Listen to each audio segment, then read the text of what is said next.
ఓరి వీని ఫోన్ నీళ్ళలో పడిపోని వీని ల్యాప్టాప్ బలిపోని వీని అకౌంట్లని హ్యాక్ అయిపోని వీని సిస్టంలో వైరస్ పట్ట బాంబులు పెట్టినామని బెదిరించి గుండెల దడ పుట్టించిండు కదా నిన్న వాడెవడో కానీ ఈ 2 రాష్ట్రాల పోలీసు వాళ్ళకు దమ్మొచ్చేదాకా కురికిచ్చిండు పో. సిటీలో ఉన్న నాంపల్లి సిబిఐ కోర్టుల, కరీంనగర్ కోర్టు, అనంతపురం కోర్టు, రాజమహేంద్రవరం కోర్టుల బాంబులు పెట్టినాం. 12 గంటల 5 నిమిషాలకు అవి వేలబోతున్నాయి. దమ్ముంటే ఆపూరని పోలీసులకు మెయిల్ పెట్టిండు బద్మాషుడు. ఇక చూడురి, బాంబు కంటే బాంబు ఉన్నదన్న ఈమెయిలే అనుభవం అంతా భయపెడుతుందా. లాయర్లంతా కోర్టాలకు వెళ్ళి బయట కురుకుడు పెట్టిరిగా భయంతో అంతటా. పోలీసు వాళ్ళు వాసన చూసే కుక్కలతోటి కోర్టుల కాడ దిగిరిగా సందు గాలిచ్చిరు. వాసన చూసి కుక్కల ముక్కులకు కూడా ఆయాసం వచ్చింది, కానీ ఏడ బాంబు జాడైతే దొరకలేదు.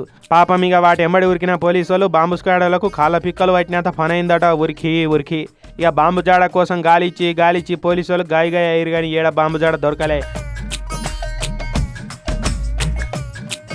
అదంతా ఉత్తుత్తి మేలే అని తేల్చిరు. ఏ సీత్వాగాడు మెయిల్ పంపిడో వాని అడ్రస్ దొరకబట్టి వాని మైలపోలు తీస్తామన్నట్టు చెప్పుకొచ్చారు. ఏందో ఈ నడవ మొత్తం ఇవే ఫోన్లు మెయిల్ వస్తున్నాయి. ఇట్లా బెదిరించిన వాళ్ళకి గట్టి శిక్షలు పడక సీత్వాగాలకు ఇదో పెద్ద టైంపాస్ లెక్క అయిపోయింది. భయం లేని కోడి బదాట్ల గుడి పెట్టినట్టే చేస్తున్నారు.